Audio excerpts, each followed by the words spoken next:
Cramer method है जिसकी मदद से आपने ये वाला पूरा क्वेश्चन सॉल्व करने। Cramer method is very important methods according to board में बच्चे आपके पास क्रैमर मेथड से क्वेश्चन आता है। बड़ा इजी मेथड है, आपने इसको अच्छे तरीके से समझने। तो क्रैमर मेथड्स का जो पहला रूल आपके पास है वो ये है कि आपने इन इक्वेशंस को मैट्रिक्स के फॉर्म में चेंज करना है। इन इक्वेशन को किसके फॉर्म में चेंज करना है? मैट्रिक्स के फॉर्म में चेंज करना है। अब हम मैट्रिक्स के फॉर्म में चेंज कर रहे हैं, इसमें हमने कोएफिशिएंट राइट करने होते हैं। x का कोएफिशिएंट क्या है 2, y का कोएफिशिएंट क्या है 1, z का कोएफिशिएंट आपके पास क्या है -1। इसी तरीके से इधर आपके पास 1 -1 और 2, इधर आपके पास आ जाएगा 3 2 और 1। ये मेरे पास पहला मैट्रिक्स बन गया बच्चे, फर्स्ट मैट्रिक्स। इसके बाद हमने जो वेरिएबल अंदर यूज होते हैं उसका एक मैट्रिक्स बनाना होता है। अब variable x y z use हुए हमारे पास होगा x y और z। ये मैंने एक बना दिया मैट्रिक्स इज इक्वल टू, आगे वो वैल्यूज होती हैं जो कांस्टेंट होती है। कांस्टेंट क्या है 1 3 4। तो एक मैट्रिक्स हमारे पास ये बन जाएगा 1 3 और 4। तो पहला स्टेप आप लोगों ने अंडरस्टैंड कर लिया कि मेरी जो इक्वेशंस होंगी मैंने पहले उसको किसकी फॉर्म में चेंज करना है? मैट्रिक्स की फॉर्म में चेंज करना है। मैंने इसको मैट्रिक्स की फॉर्म में चेंज कर दिया। अब क्रैमर आपको क्या कहता है कि जो वेरिएबल x y z आपने इस्तेमाल किए हैं, आपने इसकी वैल्यूज फाइंड आउट करनी है। आपने x की वैल्यू फाइंड आउट करनी है, आपने y की वैल्यू फाइंड आउट करनी है और आपने z की वैल्यू फाइंड आउट करनी है। अब मैं इन मैट्रिक्स को नाम दे देता हूं, इसको मैं डिनोट कर देता हूं कि ये मैट्रिक्स A, ये आपके पास कैपिटल X से डिनोट कर दिया है और इसको मैंने कैपिटल B से डिनोट कर दिया। अब मुझे पता चल गया कि ये मैट्रिक्स A है, ये मैट्रिक्स X है, ये मैट्रिक्स B है मेरे पास। अब हमारे पास क्या है कि पहला स्टेप हमारे पास क्या है कि हमने पहले इसका डिटरमिनेंट लेना है। इस A का, इस A का हम क्या लेंगे? डिटरमिनेंट। अगर मेरा डिटरमिनेंट 0 के इक्वल आ जाता है तो मेरा क्रैमर मेथड फेल हो जाएगा। मेरा क्रैमर मेथड क्या हो जाएगा? फेल।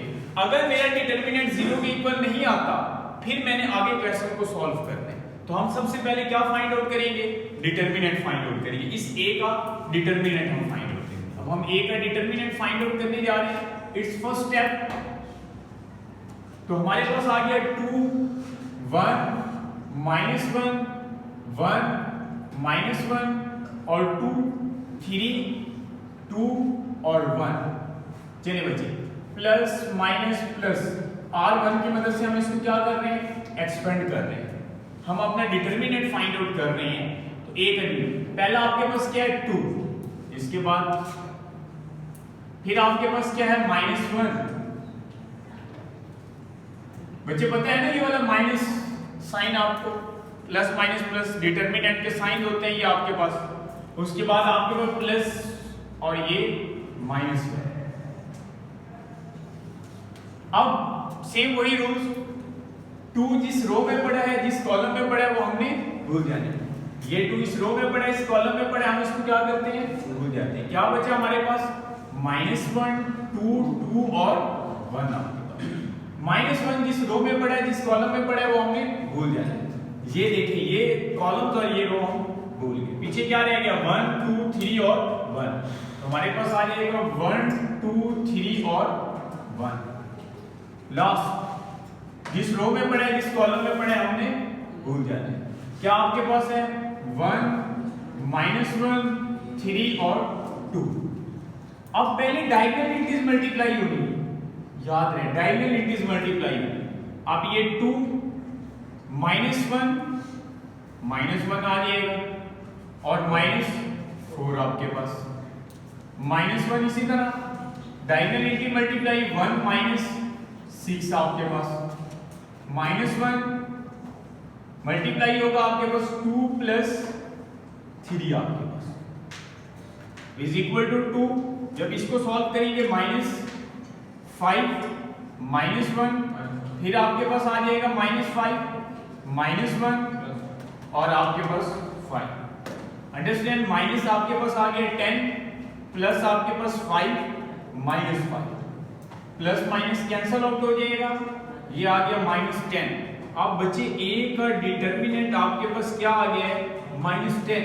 A का determinant not is equal to A का डिटर्मिनेंट अगर 0 के इक्वल नहीं है, इसका मतलब है कि मेरा क्रैमर्स रूल एग्जिस्ट करता है। इसको मैंने आगे सॉल्व करना है। अब क्रैमर्स के आगे 3 आपके पास फार्मूले होते हैं। अब देखिए मैंने x, y और z फाइंड आउट करना है। बच्चे x का फार्मूला होता है ax का डिटर्मिनेंट बटा a का डिटरमिनेंट, ax का डिटरमिनेंट बटा a का डिटरमिनेंट। y का मेरे पास फार्मूला क्या होगा? y का फार्मूला होगा a y का डिटरमिनेंट बटा a का डिटरमिनेंट। z का फार्मूला मेरे पास क्या होगा? a z का डिटरमिनेंट बटा a का डिटरमिनेंट। अब बच्चे मैंने डिटरमिनेंट फाइंड आउट कर ली है। अब मैंने क्या चीज फाइंड आउट करनी है? ax फाइंड आउट करना है, a y फाइंड आउट करना है, a z फाइंड आउट करना है। और सेम मैंने इसी तरीके से एक्सपेंड करना है उसको, लेकिन उसमें इंटरेस्ट चेंज है। थोड़ी सी उसके अंदर चेंजिंग है कि आपने एक कांस्टेंट को पहले फर्स्ट साइड पे रखना है, फिर कांस्टेंट को आपने सेकंड साइड पे रखना है, फिर कांस्टेंट को आपने थर्ड साइड पे रखना है, यानी ax ay। अच्छा हम बनाते हैं यहाँ पे पहले ax बनाते हैं। अब मैंने ax का बच्चे डिटरमिनेंट फाइंड आउट करना है, तो बच्चे ax कैसे बनता है जरा गौर से देखना, अंडरस्टैंड करना इस चीज को। ax के अंदर क्या होता है कि बच्चे जो कांस्टेंट वैल्यू है 134, कौन सी वैल्यू? 134, जो कांस्टेंट वैल्यू है ये पहले फर्स्ट टाइम पे आ जाएगी 134। बाकी a की वही वैल्यूज रहेंगी। कौन सी बाकी a की वैल्यूज हैं?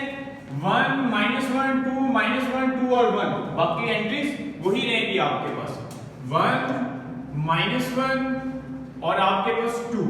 इधर आपके पास -1 2 और 1। ये मैंने ax बना दिया।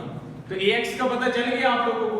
ax में क्या होता है? कांस्टेंट फर्स्ट साइड पे आ जाएंगे, बाकी ये दोनों एंट्रीज वैसे ही रहेंगी। अब हम ay बनाने जा रहे हैं। बच्चे ay में क्या होगा? कांस्टेंट सेकंड में आ जाएगा। कांस्टेंट सेकंड में हमारे पास क्या आ जाएगा? 1 3 और 4। ये देखिए मैंने सबसे पहले कांस्टेंट को सेकंड कॉलम में राइट कर दिया, सेकंड इंक्रीज में आ जाएगा। तो बाकी आपके पास उसी तरह 2 1 और आपके पास 3 और नेक्स्ट आपके पास है -1 2 और 1। सेम उसी तरीके से हम इसको एक्सपेंड करेंगे। अब लास्ट हम az बताने जा रहे हैं। तो बच्चे az तो अब आप लोगों को पता चल गया होगा, इसके अंदर जो कांस्टेंट है वो क्या आ जाएगा? लास्ट पे आ जाएगा 1 3 और 4।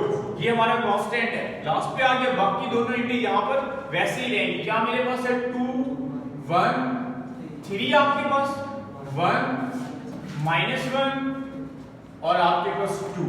तो ये बच्चे था कि आपने ax फाइंड आउट करना है, ay फाइंड आउट करना है, az फाइंड आउट करना है। सेम उसी प्रोसीजर के मुताबिक कि हमने इसको क्या कर देना है? एक्सपेंड।